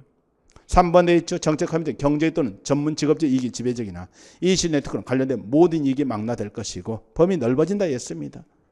4번에 있죠. 정책 커뮤니티 어느 정도 합의는 있으나 항상 갈등이 있고 돼 있는데 항상 갈등하면 말이 안 되잖아요. 그죠? 갈등이 있을 수는 있겠죠. 그러나 대체로 합의잖아요. 그죠? 그러나 이슈 네트워크는 뭐합니까? 항상 갈등이 있다고 봐야 되겠죠. 자, 그래서 4번 하는 것은 설명이 서로 바뀌어 있다. 이렇게 보시면 되겠습니다. 어디 어려워요? 계속 똑같은 내용 반복 아닙니까? 그죠? 그러니까 저는요, 진짜로 이 정도 설명 칠판 해놓고 나서 뭔가 문제가 싹 풀린다는 것이 난 내가 신기해. 여러분도 그렇지 않아요? 크게 벗어난 내용이 없다는 거예요. 문장 해동 능력만 키우게 되면 문제 풀린다는 겁니다. 꼭 해줘야 돼요. 35번 옳지 않은 거 돼 있죠. 1번에 보게 되면요. 권력 게임 돼 있는데 지금 정책 공동체 속성이죠. 청합 게임이요. 파지티브 썸이요. 맞잖아요. 그죠? 근데 가끔은요. 우리가 이제 이런 것들은 별로 설명을 하지만 정합이란 말 쓰잖아요. 그죠? 근데 정합이란 말 자체가 정합 게임이란 말 쓰는데 두 가지 의미가 있다고 보시면 돼요. 정합이란 말 쓰는데 지금 쓰는 것은 정합이라고 돼 있죠. 그죠? 그럼 여기에 정이라는 것은 플러스 합이다 이 말이잖아요. 그럼 이것은 이제 뭡니까? 파지티브성 게임이다 이 말입니다. 근데 정합이란 말 쓸 때요. 보통 게임이론 이런 쪽에서 정합이다 이런 말 쓸 때가 있거든요. 정합이다. 이것도 정합이에요. 그럼 합이 일정하다는 거거든요. 그럼 합이 뭐야? 100이야. 시장 점유율 생각해 보십시오. 그럼 내가 70% 너는 30%, 내가 80% 너는 20%잖아요. 그죠? 오히려 뭐가 되겠습니까? 이것은 오히려 제로성 게임이 되는 거예요. 내가 이익 보면 너는 손해보니까요. 그래서 이 내용이요. 한자를 줬으니까, 영어를 줬으니까 천만다행인 거예요. 안 줬으면 논란이 될 수 있죠. 그러나 여러분들 혹시 안 줄 수도 있잖아요. 그죠? 그러니까 이럴 때는 뭡니까? 한번 나왔으니까 정합이라는 것을 뭐라고? 플러스 게임이라고 생각하면 좋죠. 그죠? 근데 여러분들이 그럼 반대로 뭡니까? 부합 게임이라고 합니까? 부합이라고 씁니까? 이런 말 별로 안 쓰거든요. 그러니까 여기에 정합이란 말도 플러스 합이다 이 말 자체를 조금 그대로 번역해서 좀 문제 있어요. 그러나 여기에서는 이제 가루를 쳐서 파지티브 썸을 줬으니까 좋습니다. 그 다음에 공유한다겠죠. 접촉비도 높을 것이고. 3번 잘못이네요. 대신 4번에 있죠. 모든 참여자가 교환할 자원을 가지고 참여한다겠죠. 36번요. 적절한 건 돼 있죠. 공식 규칙이 존재하지 않는다 했는데 공식, 비공식 이런 어떤 규범의 총체라고 했잖아요. 그죠? 당연히 우리가 상호작용한다 하더라도 물론 국가의 공식 기구는 아니다 하더라도 공식적 또는 비공식적 이런 규칙 이런 것들이 지배를 좀 하고 있는 것이죠. 아예 존재하지 않는다 잘못이고요. 2번에 있죠. 정책 문제망이 폐쇄이다 잘못이죠. 문제망은 뭘 의미했습니까? 이슈 네트워크요. 그 다음에 3번 돼 있죠. 그죠? 정될수록 관심 감소 말 안 맞고요. 정책 문제망이 파지티브성 게임 잘못이고요. 이단이 증가하면서 경제 격화되면서 하해 정부식 정책 결정 쉬워졌다 어려워졌다? 어려워졌다겠죠. 37번요. 적절한 건 돼 있죠. 공적 부분과 사적 부분에 불명확한 관계되어 있는데 함께 하니까요. 네트워크는 항상 함께 하니까요. 정책 결정 과정을 단순하게 설명하기 적합하다 했었는데 이게 단순한 거 아닌가 좀 애매하죠. 어떤 의미인지를 잘 모르니까요. 이럴 때 잠시 놔둬보는 거예요. 그죠? 정책 결정 과정에 공식 측면을 설명하는 것이다. 뭐 공식 측면, 뭐 좀 전에 참 1번 답이 나왔지. 그럼 이럴 때 정책 네트워크도 있는데 이런 내용들 여러 참여자의 관계를 이야기하고 있기 때문에 좀 단순하게 문제가 있는 것이고 공식은 아닌 것이고요. 그 다음 3번에 있는데 결국 정책 네트워크 속에 이런 이슈 네트워크라든가 정책 커뮤니티가 들어가 있잖아요. 그죠? 완전히 별개 이런 말은 안 맞겠죠. 정답은 쉽게 1번으로 갑니다. 38번에 있죠. 가장 거리가 먼 건데 있는데 서양 문화 인류학 네트워크 분석 좋지요. 관계 중시할 것이고요. 결국 3번 있잖아요. 자원 우전성을 전제한다. 내가 네한테 아무것도 얻어먹을 게 없어. 그럼 난 너와 관계를 맺을 필요가 없는 것이죠. 관계를 맺는다는 것은 결국 서로 필요한 자원이 있다는 그런 이야기가 되는 겁니다. 이슈 네트워크 되어 있죠. 뭐 특정 분야에서 이해관계를 배제한다 말 안 되는 것이고요. 그 다음에 이러한 행자간 관계의 밀도와 중심성 개념을 중심으로 네트워크를 표현하게 되는데 거기에서 이제 정책 커뮤니티라든가 이슈 네트워크 이런 게 나오는 것이죠. 39번요. 옳지 않은 거 돼 있죠. 정책 커뮤니티요. 제한적이고 안정적 계획성 좋네요. 하이저는 모든 정책 분야에 가능한 것이 아니라겠죠. 어떤 정책이요? 분배 정책이요. 대통령에 관심이 덜하거나 영향력이 적은 분배 정책 좋죠. 철회상과 하이저 같은 맥락을 쓸 수 있었죠. 새 집단 맞는가 보십시오. 의회 상임위원회 행정부처 이 집단 좋고요. 통합성이 지키 높으면서 동맹관계 좋죠. 이 시내 해클러가 하해정부 철회상을 비판하기 위해서 제기된 개념이죠. 그러면서 하해정부 정책 결정이 쉬워졌다 어려워졌다? 어려워졌다 했잖아요. 그죠? 쉬워요. 그러니까 행정을 이제 많이 공부를 하잖아요. 그러면 지문이 이제 뭡니까? 눈에 굉장히 빠르게 보이는 거예요. 어차피 여러분과 저는 이제 뭡니까? 책 읽는 속도는 뭡니까? 똑같다고 생각했을 때 저는 이제 뭡니까? 눈에 있는 키워드를 중간중간에 바로 뽑아서 읽잖아요. 그죠? 그런 내용도 이제 많이 보다 보면 나타나는데 지금은 아니고요. 한 최소 7번 정도 이것을 돌리게 되면은 그다음부터 여러분들도 눈에 그게 띄는 거예요. 그런데 그럴 때 꼭 주의는 하십시오. 그죠? 너무 키워드 중심으로 보다 보면 가끔 가다 뭡니까? 수로를 놓쳐가지고 우리나라만 끝에 중요하잖아요. 그죠? 그래서 틀릴 수 있는데 이럴 때 꼭 정확하게 봐줘야 된다는 거. 그러나 시험 문제 가면은요. 행정은 절대 문제 푸는 게 아니에요. 세상에 이렇게 쉬운 과목이 어디 있습니까? 경제학 보십시오. 죽으라고 공부했는데 시험장 가서 뭡니까? 문제 풀어 가잖아요. 그죠? 행정 푸는 게 아니라니까요. 여러 머릿속에 들어있는 지식과 행정의 지문을 비교해가지고 맞으면 맞고 틀리면 틀린 거예요. 근데 내 속에 들어있는 지식이 많이 있으면 당연히 쉽게 풀겠죠. 그죠? 이번에 문제 나온 거 보십시오. 15일, 20일로 바꿨어. 어려워요? 어렵죠. 그러나 암기된 사람은요. 세상에 그렇게 고마운 문제가 있겠어요? 좋았어. 지문 쫙 길게 돼 있는데 하나 바로 눈에 띄어. 20일 아닌데? 15일인데? 1번, 2번, 뭐 4번 이런지 뭐 아무 필요 없어요. 그죠? 딱. 그래 암기해 두시면 되는 거예요. 그냥 공부할 때 진짜로 제 말대로 하세요. 어디 가서 뭡니까? 소리 하지 말고 진짜로 칠판에 이 정도 판서 내용 가지고 설명 다 하고 그런 것들 굉장히 중요해요. 다 풀 수 있어요. 이렇게 가서 몇 점이 나온다고요? 거의 90점 가까이가 안정적으로 나온다고요. 그래야만이 합격을 할 수 있다고요. 안정적으로 나와야죠, 많이. 그러니까 이번 같은 경우도 제가 보게 되면은 여러분 85점까지 맞출 수가 있었잖아요. 그죠? 서울시 실급도 거기까지 맞출 수 있도록 돼 있거든요. 내용들이. 그런데 우리가 85점 이상이 뭐합니까? 뭐 불과 한 2, 3%밖에 안 되니까요. 90점 이상은 몇 명이었어? 2명뿐이라고 했잖아요. 그죠?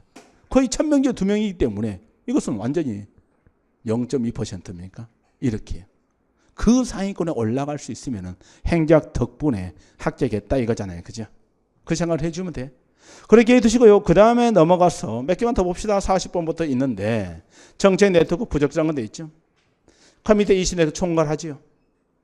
단위 정책 커뮤니티에서는 시민 참여가 있더라도 공식 결정을 장악한 사람이 전문가들이 중심 역할도 있는데 바로 정책 커뮤니티 하는 것은 전문가 중심이라고 했잖아요. 그죠? 정책 내에서 일단 형성된 변동이 불가능하다. 그건 잘못이네요. 외재정, 내재정 요인에 의해서 바뀔 수 있다고 했으니까요. 이슈 네트워크는 다운로드과 상관성이 클 것이고 다양한 네트워크 형성될 수 있겠고요. 41번 돼 있죠? 거리가 먼 건 돼 있는데 너무 많이 공부했죠? 이임 조직은 나중에 조직이론 가가지고 이야기하는 것이죠. 탈관료제 모형입니다. 42번 돼 있죠? 옳지 않은 것은요. 다운로드는 개인 차원에서 정책 결정에 직접 영향력을 행사하기 수월하다 했는데 개인 차원이 아니라 오히려 집단, 이익집단 이론이죠. 조합주의 돼 있죠. 수식어금 조합주는 국가라겠죠. 국가가, 정부가 민간 부분의 집단들에 대해서 강력한 영향력을 행사하면서 상호 협력을 도모한다 이거잖아요. 그죠? 그러니까 요즘 여러분들이 신문에 만날 보게 되면은 만날 이런 예를 들어 영국은 뭐합니까? 10년 동안 최근에 파업 일수가 뭡니까? 불과 3일에 불과했다. 자동차 산업이었어요. 우리나라 파업 일수가 뭡니까? 200 몇십 일이었다 이거잖아요. 그죠? 문제가 많다. 그럼 영국은 어떻게 이렇게 파업을 안 하고 갈까요? 그게 아일랜드, 네덜란드 이런 쪽에서 사회조합주의가 잘 형성되어 있기 때문이에요. 그러니까 노동자 집단과 사용자 집단 이들이 뭐합니까? 먼저 협의하는 거예요. 사실상 우리 안 할 수도 있어요. 만날 왜 해요?